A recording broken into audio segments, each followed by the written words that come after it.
خاتم النبیین حضرت محمد مصطفیٰ صلی اللہ علیہ وسلم کا عدل و انصاف۔ حضور خاتم النبیین صلی اللہ علیہ وسلم کو عرب کے بے شمار قبائل سے واسطہ پڑتا تھا۔ وہ قبائل اور خاندان ایک دوسرے کے سخت دشمن ہوتے تھے۔ حضور نے ان تمام قبائل کے ساتھ ہمیشہ عدل و انصاف سے کام لیا اور اسلام کی دعوت دینے یا عدل و انصاف کا معاملہ کرتے وقت کسی خاص قبیلے یا کسی خاص فرد کی طرفداری نہیں کی، حتیٰ کہ مسلم اور غیر مسلم کا فرق و امتیاز بھی روا نہیں رکھا، بلکہ سب کے ساتھ مساوی سلوک کیا۔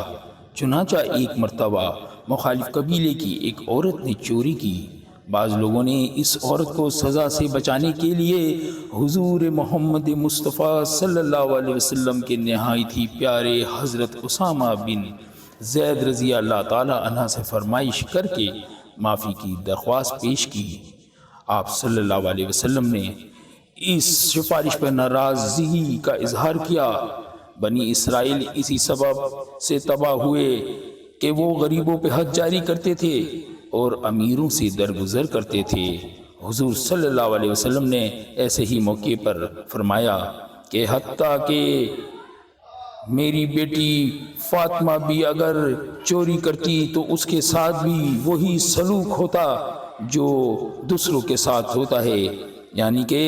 ان کے بھی ہاتھ کاٹ دیے جاتے۔ حضور محسن انسانیت صلی اللہ علیہ وسلم نے جہاں انسانوں کو غلامی کی ذلت اور کالے غورے کے فرق و امتیاز سے نجات دلا کر شرف انسانیت سے سرفراز کیا، وہاں انسانوں میں اقتصادی و معاشی مساوات قائم کرنے کے سلسلے میں جو اصلاحات نافذ کی اور جو چیزیں انہوں نے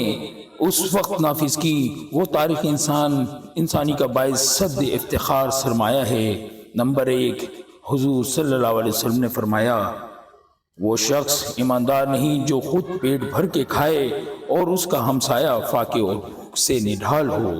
نمبر 2، آپ صلی اللہ علیہ وسلم نے فرمایا تم مزدور کو جو محنت و مشقت کر کے پسینے سے شرابور ہو جائے، اس کا پسینہ خشک ہونے سے پہلے اس کی مزدوری ادا کر دو۔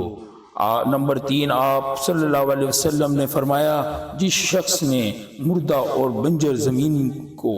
زندہ کر کے قابل کاشت بنا لیا اور بیکار زمین پر دیوار کھڑی کر کے قبضہ کر لیا، وہ اس کی ہوگی۔ نمبر 4، حضور صلی اللہ علیہ وسلم نے فرمایا کہ زمین اس کی ہے جو اس پر کاشت کرتا ہے،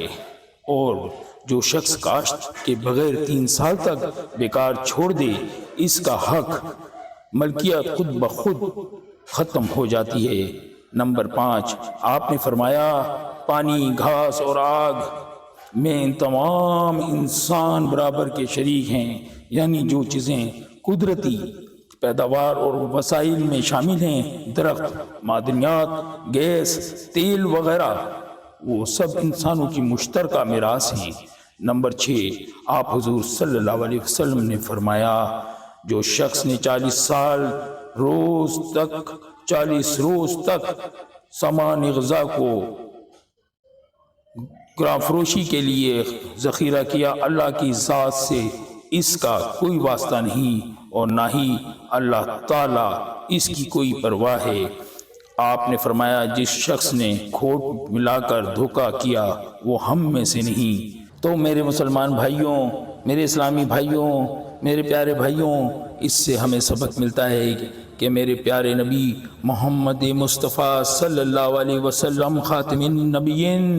عدل و انصاف کے معاملے میں کس طرح سے انصاف کو اولین ترجیح دیتے تھے کہ انہوں نے فرمایا کہ اگر چوری میری بیٹی فاطمہ نے بھی کی ہوتی تو میں اس کی بھی ہاتھ کاٹ دیتا، اور انہوں نے جس طرح سے لوگوں کے ساتھ پیش آنے کے لیے کہا، کہ جس طرح سے مزدوری ادا کرنے کے لیے، جس طرح سے زمین کے معاملات اور جس طرح سے معدنیات کی تقسیم کے بارے میں فرمایا، تو ہمیں اندازہ ہوتا ہے کہ ہم جو کچھ بھی آج اس دنیا میں کر رہے ہیں کہ ہمیں اس کا جواب اللہ کے پاس جا کے دینا پڑے گا، کیونکہ میرے پیارے نبی نے ہمیں ساری تعلیم دے دی تھی، اس کے باوجود ہم اس پر عمل نہ کر سکے۔ اللہ ہمارے گناہوں کو معاف کرے اور ہمیں ان گناہوں سے مزید بچنے کی توفیق عطا کرے۔ وآخر دعوانا الحمدللہ رب العالمین۔